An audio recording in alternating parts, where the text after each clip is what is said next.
All right, welcome to another totally rewarding chats. I am Paul Ryman, here with Sean Luchins as always. Say hi, Sean. Hi, I'm the wingman. This is fun. I like this. We're, Finally Paul's doing some work. Super stoked that he's going to do some work today. I call it process improvement. We're Okay. taking a step forward, and we are super thrilled to be joined by Charlie Franklin. Say hello, Charlie. Hey everyone, good to see you, Sean and Paul. You guys are climbing Yeah. around. I love it already.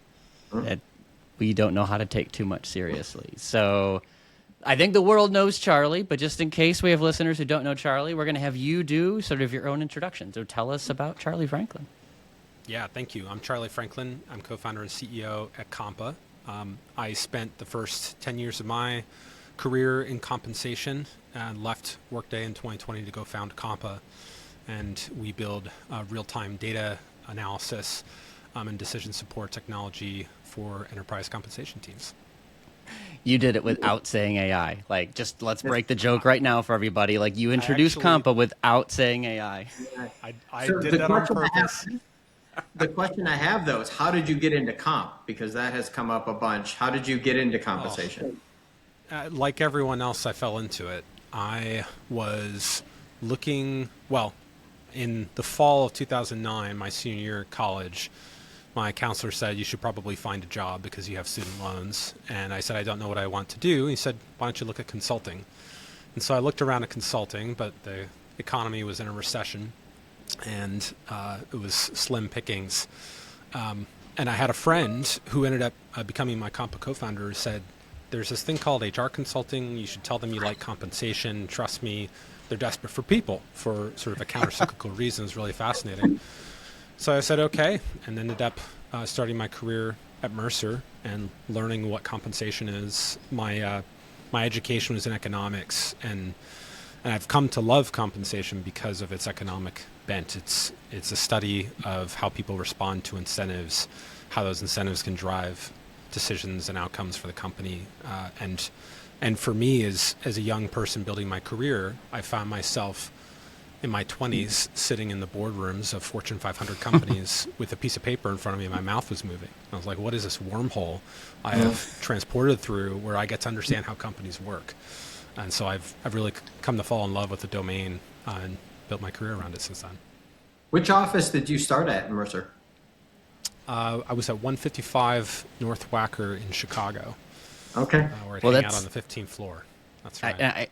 I feel like I may have told you this story, Charlie, but like the universe was this far away from us being colleagues at that stage because I was being recruited by Mercer to join them in that office at that point in time that you would have started there. I think maybe even involving similar people.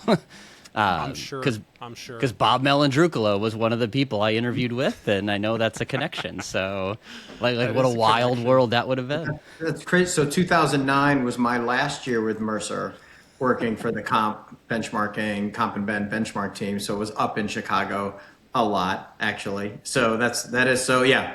This close, right? This close. I won't say how far into my career I was, Charlie, when you were coming out of school and interviewing at Mercer. 'Cause We won't go there. That won't go well for me. That's right. That's We right. won't go there. That's right.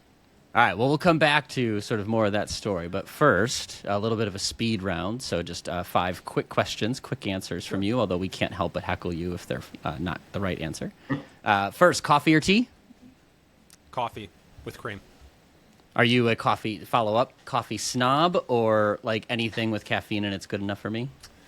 I'm on the coffee snob end of the spectrum. I have Good. a beautiful grinder, a beautiful coffee maker at home. I have a coffee subscription from my favorite coffee shop in Seattle that I miss from when I lived Okay, there. that's pretty. That's down the spectrum a little bit. Yeah, Like, that's not, you're like on the spectrum. I'm like, you're like trying to subtly say you're not, but you are. There's Yeah. some evidence of snobbery. I don't want to put a That's label right. on it, but I Yeah. enjoy a good cup of joe. It's all right. Own it, Charlie. I'm with you.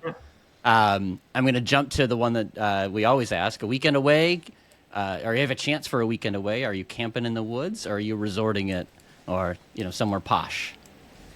Oh, okay. I'm going to cheat and give 2 answers. Pre-kids, it would be camping, ideally in the backcountry in some place like Montana or in the Sierra Nevadas. Post kids, it's still a weekend away from the kids, but hiding with my wife in Sonoma at a bed and breakfast, drinking wine and taking in some sunshine without as There much you go. noise. That counts. That is That quite. counts. I'm not gonna lie. That's like totally switching teams on that one. But that's fine. And it Tells all you something about happens his in kids. California. What can I say? Those are what kids do to you, though. Yeah, just leave it at that. That's right. My kids just go. are 5, 2.5, and 5 months, so we're in the gauntlet right now. Yeah. It's a lot of fun. It's all wonderful. But So the weekend needs the wine. Like it's just necessary at that point. So it I love certainly it. does. It certainly helps. Favorite sport or no sport at all is a valid answer as well. Ooh, grew up playing baseball until I auditioned into the High School Musical and became a theater kid. But now I really do enjoy playing golf when I get a chance. It's just not Yep. not a very easy way to spend time on weekends with the family. But if I can get out and enjoy fresh air and golf, that's my top choice these days. So you led into my I thought I had scooped the perfect question off of your LinkedIn profile. My fourth question was going to be your favorite a cappella group.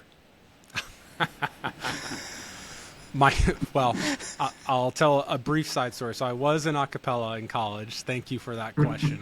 Somehow that's lingering on my LinkedIn profile. It's still on your LinkedIn profile. You own it. My team does like to persuade me after a couple drinks to find our way into a karaoke bar so they can hear it for themselves. But the fun fact, my college a cappella group, one of the guys at my college wrote a book that became the basis for the movie Pitch Perfect that everybody knows and loves now. That's great. There are no characters directly based on me. It's a fiction for sure, but evokes a lot of good memories from that time. So, gosh, favorite a cappella group today? I have no idea. That's all right. guess It was more to make you still tell the around. story. I needed to make you tell the story. That's not a common LinkedIn profile extracurricular activity. Let's put it that way. No.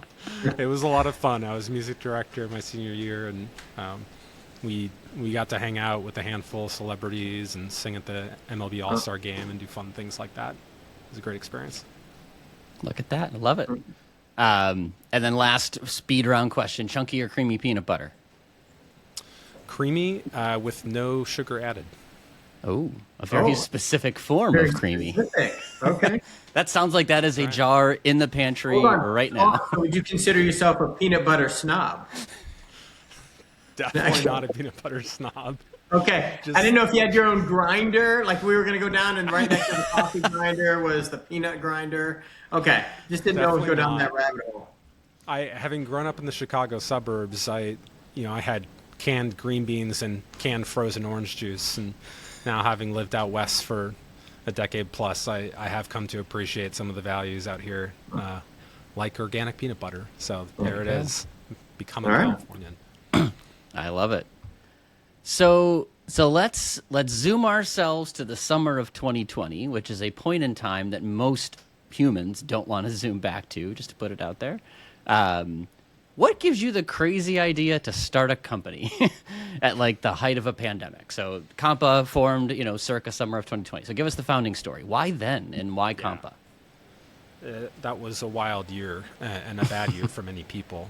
It was a very chaotic year for me personally. I had decided to leave my corporate career. I was at Workday at the time and wanted to go found a company.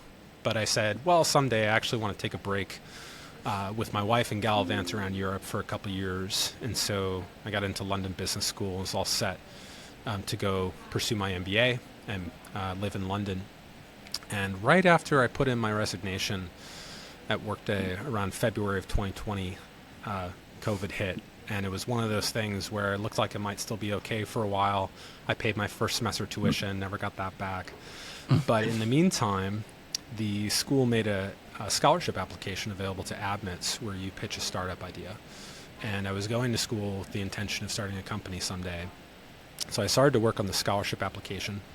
And the long and short of it is I realized as COVID got worse and as the clarity and reality of the idea I wanted to pursue got bigger and better, I decided to bail on business school. So my wife and I We canceled our flight to London a week before we were supposed to move. In the meantime, we found out we were expecting our first baby. We had already sold all of our stuff. We had been living in Seattle at the time. My wife is from down here in Southern California. So we rented a beach cottage close by her family. I went to the School of Hard Knocks and started a company with my co-founders, Joe and Taylor. Just really haven't looked back since then. It ended up being the best decision of my life in a time of extreme volatility for the world. Yikes. I did win that scholarship, by the way, in the end. There you go. Look at that. Coincidence. I have the email. I actually won it. Of course, never received the money. But they have your money from applying to the school. They do. Yeah. It was Okay. important to them. So it's that a double they win keep for that money. them. I give you all the props. Several people have asked over the years, like, do you want to either run or start something for both of you? But you in particular, Charlie, like, I'm just like, I'll take a hard pass on that. Like, so, I'll give you, all the credit, and to do it in 2020, like where a lot of us were just like hunkering down.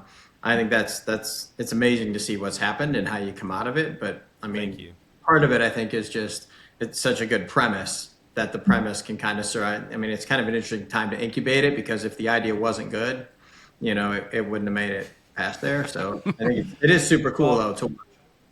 Thank you. Yeah, I had persuaded myself at the time that I would figure out whether it would succeed or fail in approximately the same time I would have gone to business school, and sort of underwrote my downside risk as time bound. Okay. And what I found is, we've been successful. It's much harder than I could have ever imagined. My co-founder, one of my co-founders, Joe, is a amateur pilot on the side, and he has all these great aviation metaphors. And he describes building a startup as if the corporate world is like flying in seat 28A of a 737 commercial flight, running a startup is like being strapped into an open cockpit biplane with a failed engine hurtling towards the mountain.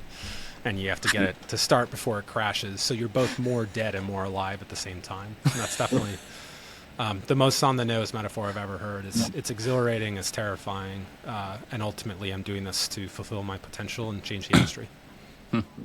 Yeah, I always joke I'm the reluctant entrepreneur. Like I never once in my life said, I think I'm going to start a business someday. Like it was I guess I should start a business now. Like it just the opposite, and people had to drag me into it. So I always have a little bit of envy for those that like had that vision. And what we share though is the time bound, like if this is going to fail, I'll know it by now, right? Like that metric of, like for me, it was the agreement with my wife. If the liquidity in our family gets down to X, I'm going to turn around and find a job. And, you got to have that accountability built in when it's an uncertain thing in an uncertain time, right? It's actually something I love about being a venture capital backed company and capitalizing the company in that way, because it's all about speed. You actually get to success or failure faster, and it's a great accountability mechanism, especially in an industry and market which Compa is in, which is where the company either wants to get big or fail because of the network effect. And so you have to find, is there true market pull? Is this going to get big? If it does, likely gets very big because of that network effect. Yeah. So speaking of being a venture-backed company, I've almost timed this perfectly that as we are speaking right now, I believe Compa is announcing its next series raise. That's so right. Congratulations on that. We know that raising money is always a beast and a half. Like that's just not an easy thing in any market. But I guess tell us a little bit about sort of the raise and sort of the, where you think that validates where you're at and where you think it's taking you. What is next for Compa, given that you've now kind of brought more capital into play? Yeah, thank you. Fundraising is a fascinating journey. It's a whole nother conversation. So we're coincidentally announcing our Series B essentially right as this records. It's a $35 million Series B led by Junk Capital, participation from many other incredible investors. We raised this round towards the end of last year, announcing it now, and it reflects, I think, a couple things really. Number one, the extraordinary product market fit that we found with real-time data and the appetite for companies in the compensation world starved for innovation to get fresher insights to steward their multi-billion-dollar portfolios compensation. We've had tremendous success in the enterprise. We have the largest real-time market data network in the world by a wide margin. And the second piece that the fundraising really reflects is our entry into AI. Now you can all drink. We said it. In 2025. There you go. All right, I've been waiting the whole time. But I'm sorry to keep you waiting, man. Next yeah, time. it's okay. Compa we're a compensation intelligence company, and what that means is we want to power smarter decisions about every company's largest expense. If our market data is in real time, what AI represents for a compensation intelligence company is real-time analysis and decision-making support. And it's fascinating. It's been fascinating extending that vision to not just change the data that comp teams consume, but to change how they work, where analysis can move from kind of a manual, ad hoc, high latency exercise that we all started our careers in, to an orchestrated, automated set of analyses that pushes market change to you and just positions, as the euphemism goes, for the comp professionals to focus on the art and let the AI automate the science. We launched those in 2025 with an amazing set of design partner customers. It's expanded significantly since then. And so the Series B underwriting represents our focus on continuing to expand the real-time market data network across the enterprise, but then also transforming how compensation teams work with AI, and we're leading that today, and the investment will enable us to go much, much deeper. No, congratulations again, because raising money at any point is hard, and people don't just wake up in one morning and say, "I'll give Charlie $33 million." Like that's that's a decision from a lot of people to go there. I think, Charles, I mean, correct me if I'm wrong. Did you start? You said you did it in the fall, but you started that last year, World at Work-ish, like spring-ish. Is that correct? Or no, actually, it was a very fast fundraise for us. We kind of went from starting the process in September to multiple term sheets in less than 4 weeks, and then close around before Thanksgiving. Crazy. So that's crazy. Yeah, it's strange. The bigger you get, No it actually stress in becomes 4 easier. weeks to pick the right. Yeah, no stress to pick in 4 weeks. Yeah, Wow. right after my third kiddo was born, so I'm a glutton for punishment. What can I say? You've had to You have a move. lot of Yeah, you gotta. First of all, you gotta figure, Charlie, what's causing the problem. That'll be the first thing, and then and once you get from there, now that you guys are in zone defense, though, you can just add them in because now you have to play zone. Free labor. Yeah. Yeah. Right. Now, in this timeline, I've also, many who have followed you have noticed a little bit of brand change too, right? Kind of new look, new messaging. So I guess I'd love to hear, I'm just always curious, what leads to that? What led to your revisioning of how you sort of show Compa to the world? Yeah, we did. We updated our mark and some of our branding. For us, it really reflects going all in on AI. We started the company with the URL trycompa.com as kind of the thing that was available, because there's what's probably a wonderful little consulting firm out in New Mexico that has compa.com. But it also reflected our posture as an early stage startup, really trying new things and seeing if we can change the industry. We're Compa.ai now, and our customers, who and we count among them really the world's largest, biggest, best companies, take very seriously their responsibility to steward literally tens of billions of dollars in expense with better data and better insights. It's an imperative set by their boards, but also demanded equally by their employees who want fair and competitive pay. And so as the company has grown, we've seen our customer base and our responsibility grow, and ultimately updated our branding to reflect our focus on AI and on changing how these comp teams work. So give us the stock answer then. So as a focus on AI, what does that mean for the data, right? So I was a big fan of Frontline when it came out in particular. I've talked at length about how we need more location-sensitive data for other industries too. So it was always on my I wish.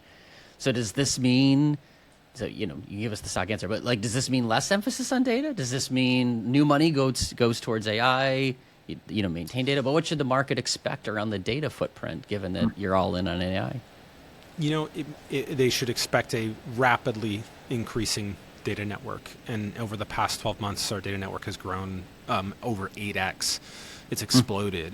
And including in the frontline world, where we built that product in part because I really did not want Compa to just be a company for progressive coastal elite companies, but every part of the economy in America. And if you talk to any company with a large hourly worker population, it's a huge percentage of their investment in people, but also a huge amount of the comp team's time to understand how quickly markets are moving, in that case, affected by all kinds of different signals, regulatory change, seasonal changes.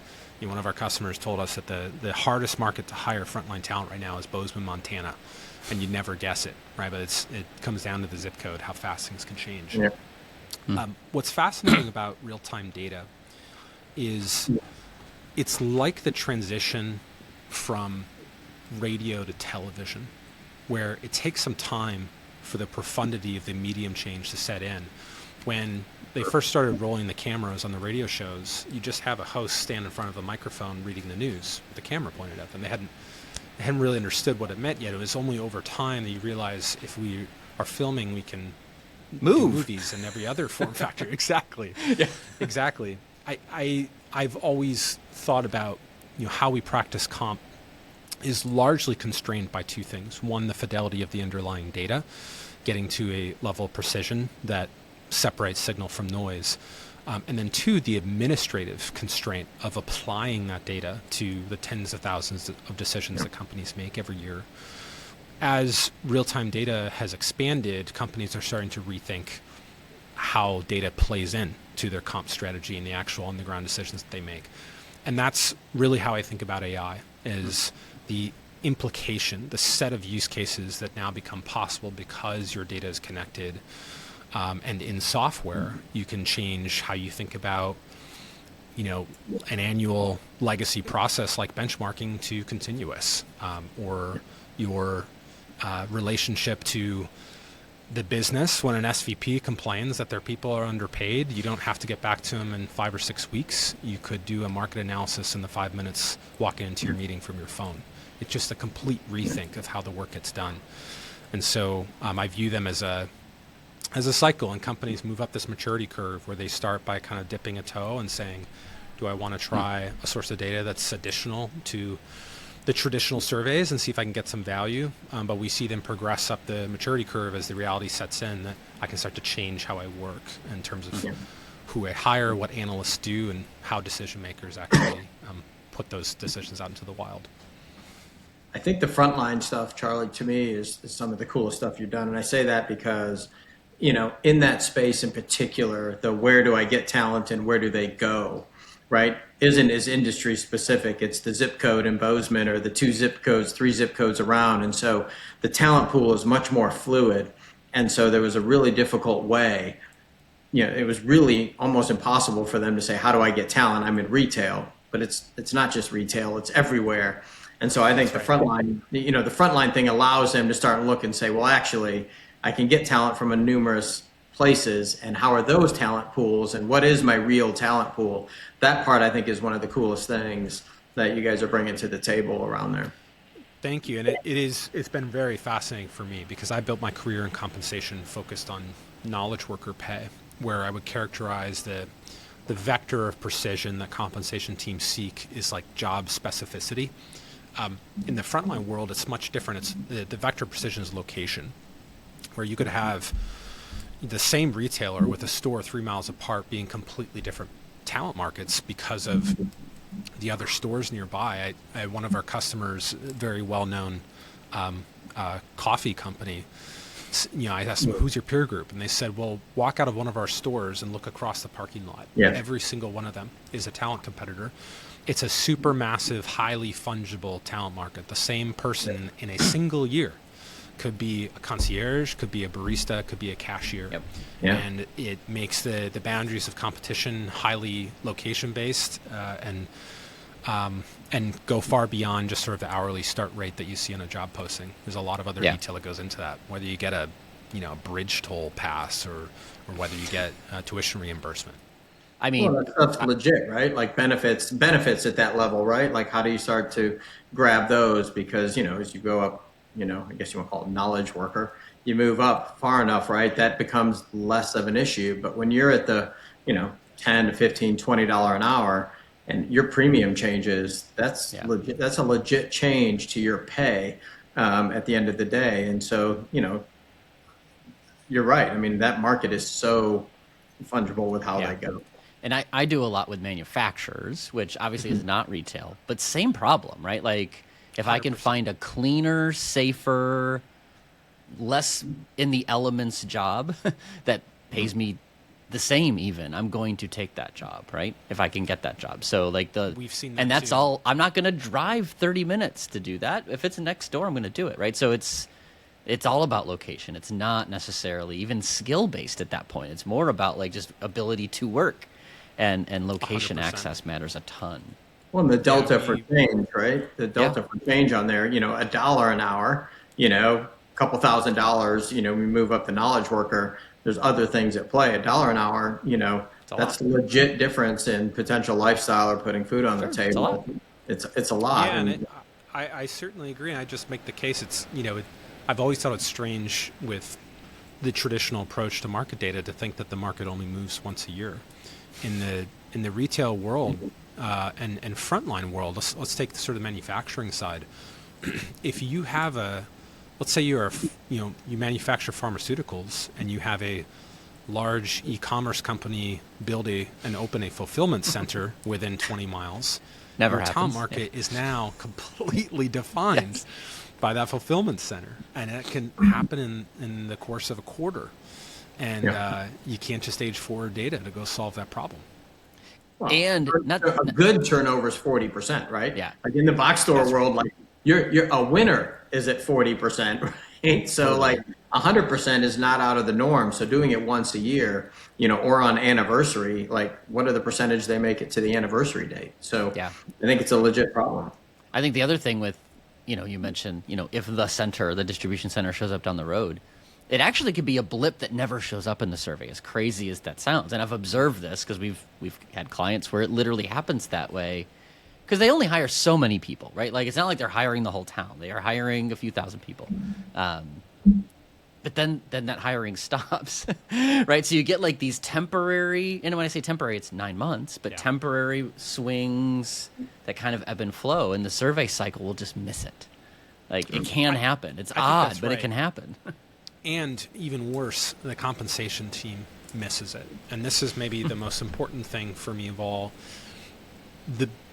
Our companies are moving faster than our traditional compensation processes.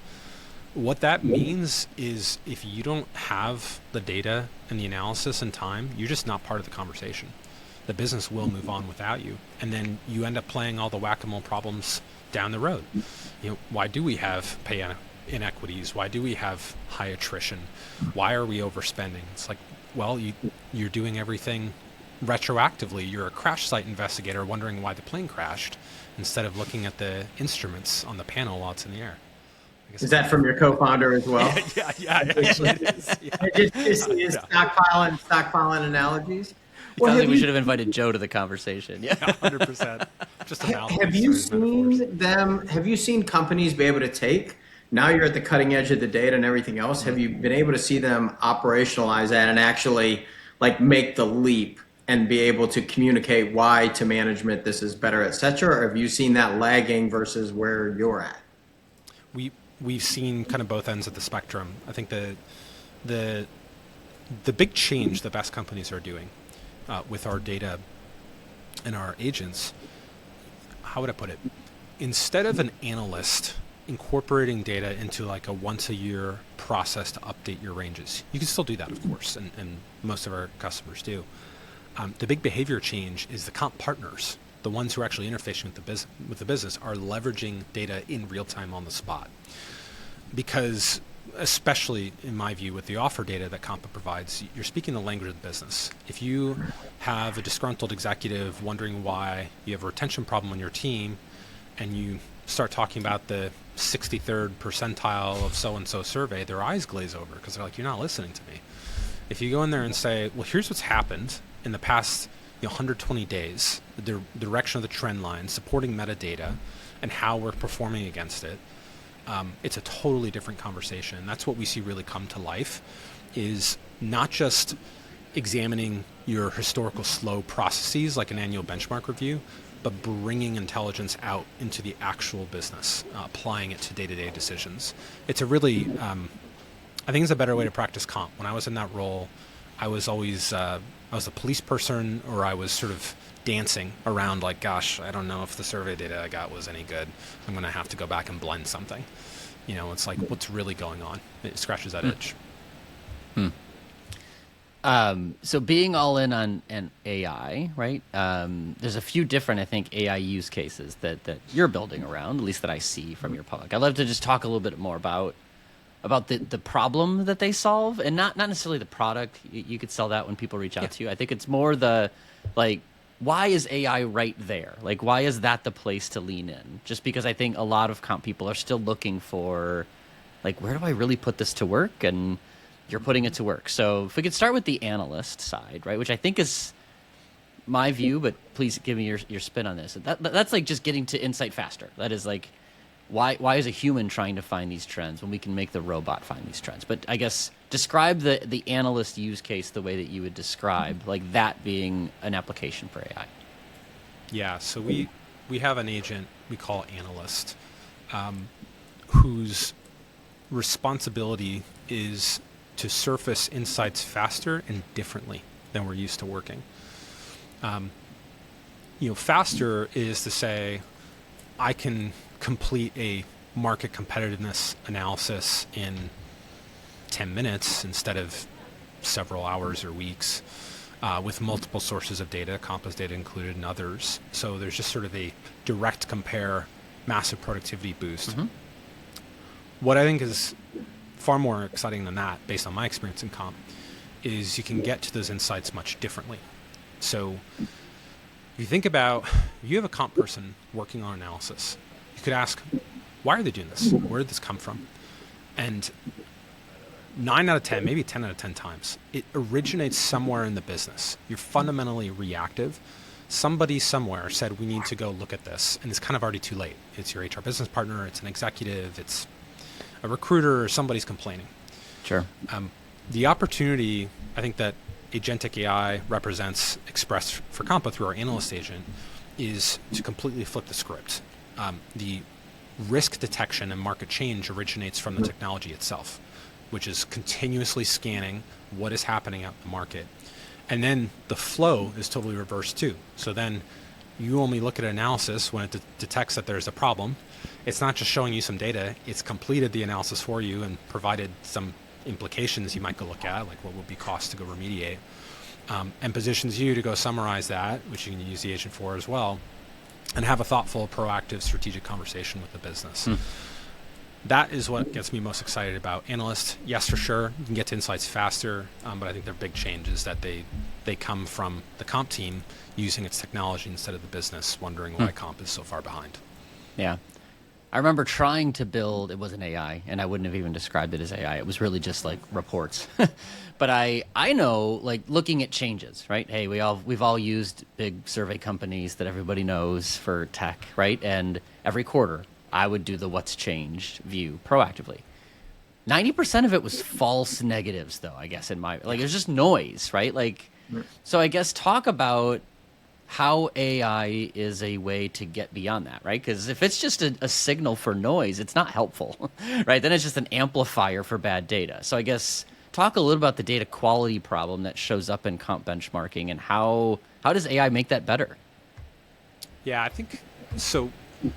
Your signal to noise risk becomes really high if you're just trying to sort of use a traditional survey that partially updates once a quarter to say what's changed. And that's the problem, is that your employee data doesn't move nearly as fast as other measures of the market. we started at Compa with offer data because it's a measure of market change, and it is changing every single day. That doesn't mean you have to play whack-a-mole and run your business completely differently. You can have a long-term investment strategy and look at what's happening on NASDAQ. In the same way, you can have a long-term total reward strategy and see, okay, well, what is the market actually trading at today? That's what offers are. So I think offers are a terrific way to think about market change. It changes constantly, and sometimes it's noise, sometimes it persists as longer-term trends. And there's supporting kind of predictive signals to help you digest the data, like not just how its price moves, but volumes of offers and accept rates. There are other types of data that move super fast as well. And then my favorite one that I would point to, my favorite because I just love exec comp, it's where I spent most of my career, is in stock comp data. We brought to market this measure of unvested equity for the market, which is to say, I'm not going to benchmark your standard refresh grant. I'm just going to say, hey, kind of the W-2 view, like how much you got vesting this year, how much is unvested. That changes as frequently as the share price of your company changes. And now you can start to think about analyses like, we missed our earnings this quarter and our competitors didn't. So suddenly we had a 25% drop in our stock price. Our peer group's average stock price rose 15%. What do you think happened to your retention risk that week? It massively changed. And so we're not just sort of aging forward surveys and trying to look at the difference in a 50th percentile quarter over quarter. It's looking at true real-time signal that has implications for managing risk, managing competitiveness, managing costs. Yeah, it's a good point, and it's different data, right? Like I was just comparing a snapshot to a snapshot, because that's what humans could do somewhat easily in 2017, right? But I think with more processing power and the speed of automation, you can look at the whole thing and develop different statistics essentially at that point. Like you're generating things that just weren't even possible, 10 years it's ago. Funny you say that about speed. We found when we first were prototyping with the analyst agent, we were finding that when you put in a prompt and ask the agent to do an analysis, it kind of takes a while to get it done. And you'll be thinking and thinking maybe for like 90 seconds. And even myself as a former comp person, I'm looking at this like I could probably write a VLOOKUP faster.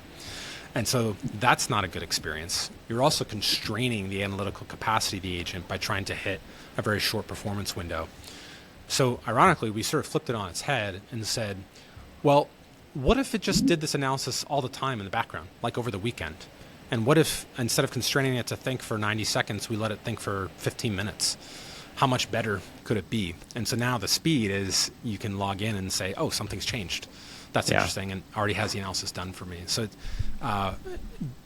AI changes not just how you use products, but how you think about building them too. And it goes all the way down to like, well, what is the actual work that the human's doing? Maybe it's not just entering prompts into a chat, but reading outputs from always-on analysis. Yeah. I'm curious, so I can see TA for sure loving this, right? Like we've talked about, the defensibility of the data and of course, potentially, comp you're behind things. So I can also see this as being really interesting if comp doesn't doesn't drink the Kool-Aid at the same time. Have you seen, and I kind of phrased it earlier, but you said some are or some aren't, with these companies being able to make the adjustment because what you're offering is like all this data that happens all the time and things are going. Are they moving to quarterly updates, quarterly comp change, permanent thing? Or are they still like, that's all great, TA has it, but we got 11 months until the next cycle. Like, how are you seeing them actually put that data into play? Because I feel like I prognosticate you're a little bit ahead, which is better than being behind, Charlie. But like, how have you seen companies successfully make that migration? Yeah, I mean, I have a confession. When I was in comp, I would never give my talent acquisition team access to market data, and I maybe still wouldn't do it now. Some of our customers do. It's really interesting. Here's the problem with that. In comp, a lot of times we sort of derive our value as the keepers of this really sensitive data, and for good reason. It is sensitive. They're going to find data on their own. They're going to go Google it. And we had one of our customers, a very big, well-known tech company, began leveraging Compa because they found out that their recruiters had built their own market database based on what they're hearing from candidate expectations. And it's like, Compa's like, okay, that's actually pretty interesting. A, I want access to that. B, it is wildly wrong for all kinds of reasons. And we have to have, but what was happening is the real underlying demand for more frequent data and access to data was there. So here's how we think about sort of not just speeding up compensation analysis and changing how it happens. We built our second agent, what we call partner, to apply intelligence out to actual decisions. So compensation teams are setting strategy and policy, but it's the managers, it's the recruiters, to some degree the HR VPs supporting, it's the executives that are actually out making offers, doing promotions, making pay increases every day, every year. And so our partner agent is designed to provide expert compensation perspective at the point of decision for those users, but controlled and configured by the compensation team. So what our customers do is they actually sort of upload and configure their comp strategies into this partner agent, so it thinks and talks like your comp team and knows your guardrails, so that when, say, a recruiter wants to put together an offer, instead of just picking from a range with a 50% spread or shooting an email and trying to get somebody's attention at 5 p.m. on a Friday, you can go have a conversation with an agent that will help them develop a strategy that's aligned to the company's goals, whatever that is, to reduce costs, to increase competitiveness, to make more use of at-risk pay, to reflect a change in its peer group. It doesn't matter. It's always changing. So I kind of think about the sort of a pyramid of maturity of starting with real-time data, then using AI tools in your own compensation team, whether it's the intelligence tools that Compa provides or managing things like communication, support, or administrative tasks with other AI tools. And then ultimately putting those insights out into the wild, controlled by Comp, by applying your strategy out to the points of real decision, the things your CFO cares about. Yeah. On partner, so this is one, we never actually had the debate. Now I think about it, I think I sent you an email. You had a blog series about sort of thinking about it, comp decisions as investment decisions and how like your expense ratio and comparison. Does everybody go look at Charlie's blog, the peer group on Substack, right? There's one about like the cost of comp, the economics of comp, and I had a quibble with it. And my last quibble, which we never had the debate, but maybe we'll have it now since we still have 3 minutes before I kick you off, is like, it's clear to me how AI can make faster decisions. It is not clear to me how AI is making better decisions. And my argument there is a lot of times the human that you're making a decision about is not quantifiable.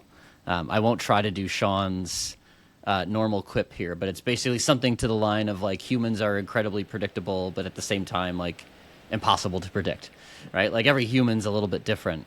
And that's what makes a good comp decision sometimes, is knowing the nuance and the context. And maybe I'm a Gen Xer who doesn't want to give up on being part of the decision. But I guess, how do you, prove me wrong. Like, how is it that AI is going to make a better choice?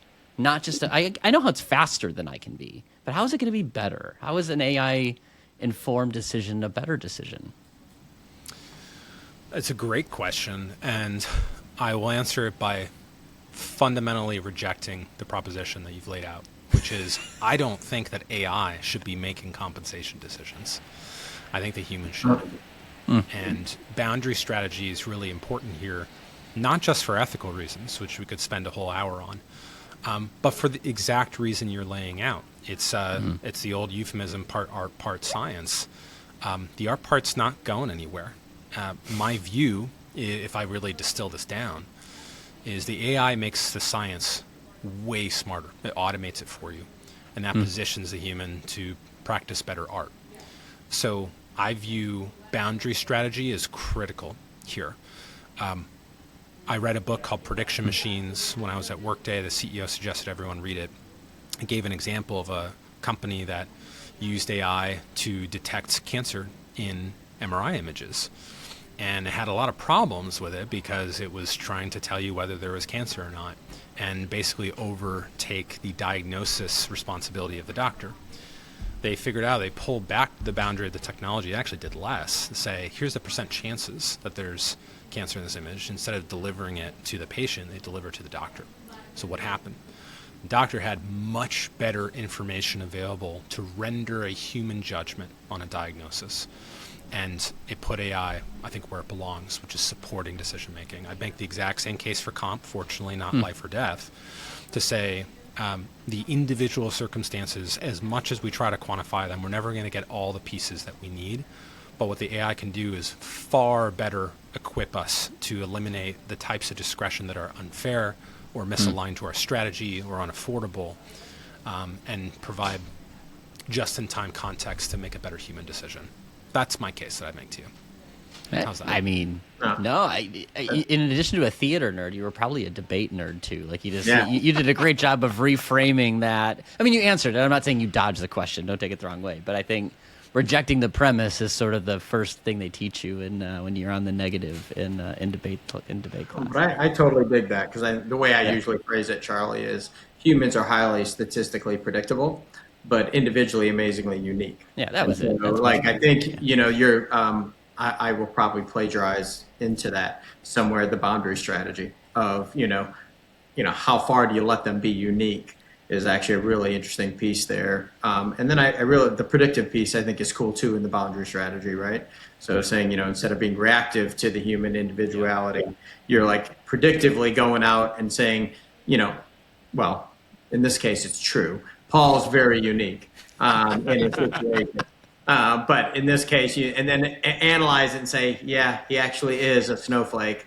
And so we have to treat it that way, or he's getting out of bounds and it's something we need to look at. But I really like the boundary strategy piece. Yeah. It allows you to tie it all together and then, allowing them to spend more time on the art of what they're doing individually, but also in the pay philosophy, tying it to the business. But make no mistake, especially with where we are in the AI hype cycle, there will be companies, there will be compensation teams that pursue fully automating this and having the AI decide whether you get a bonus this year. I believe they're making a mistake. It's just not the game we're playing. And for us at Compa, it's a function of our market, our customers are large enterprises. They value trust. They value a level of conservatism and depth of quality that just defines the guardrails we play in. So shout out to whatever cowboys out there try to fully automate this with AI. I think it'll blow back. Yeah. Unfortunately, people will figure out and get frustrated, and we'll bring humans back in the loop. I think the other part of the better decision, now I'm going to argue the other side. You could tell I was a debate nerd in high school, but I think there's too many decisions where there's no one involved today, right? There's a lot of uneducated choices. So it is a better choice, even if you educate it in a very basic way, right? Providing even simple. So that's where I do agree with your argument about coverage being the key issue, right? When I was in-house, I handled myself probably 30 offers a month because they were, leadership offers. I couldn't have done much more than that. And if there's 100 to make, that means there's 70 that are being unattended in some form, right? And that's just one human, right? So I think technology makes increasing coverage in itself will result in some better decisions, right? So I think that's where the quality comes in. It's not just speed. For the 30 I could touch, it's going to be a faster version of me, which is great. For the 70 I couldn't, now it's basically trying to replicate my snowflake position to couldn't have said to touch it. So I do think that is a place where I knew the answer I figured you might go to, but you didn't go there on coverage. 100%. Well, we're getting close to the end of our time. We always close with one sort of similar question. We're going to give you the magic wand to fix automagically, Sean's very scientific term, anything in HR. It doesn't have to just be comp, but any HR thing that you could automagically fix, what would it be? Ooh, fix anything in HR.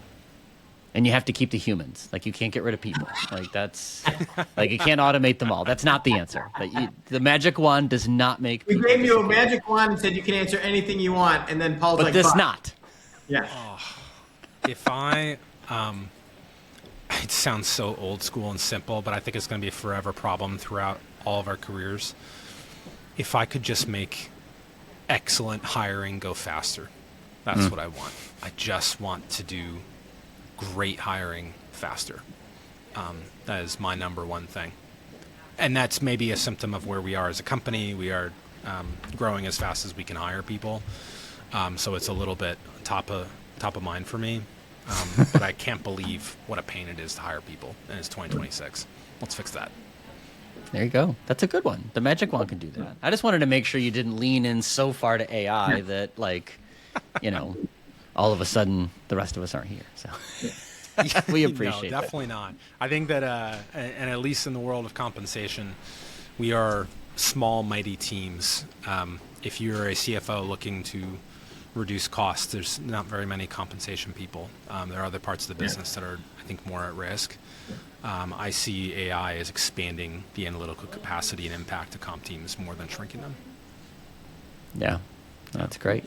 Well, we used up our full month's budget of AI references in one episode. Seriously.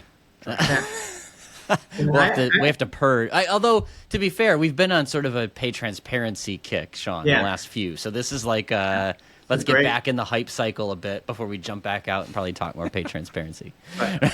And I really appreciate you coming on, Charlie. It's watching you over the past, you haven't been around. It's always super cool. This is the hippie in me. It is always super cool to see good shit happen to great people, and just watch the journey. And so I appreciate you coming on. And it's, you know, I'm super stoked to see what you guys do next. Thank you. Yeah. I appreciate both of you. Paul, I love everything you put out in the market. And Sean, it's been really fun to be connected over the years. I'm doing my life's work. We're having fun. And we're hiring, so hit me up if you want to come build a future with us. There's my plug. I love it. Awesome. Well, thank you, Charlie. Thank you, Sean. All right, Al. Talk soon. All right. See ya.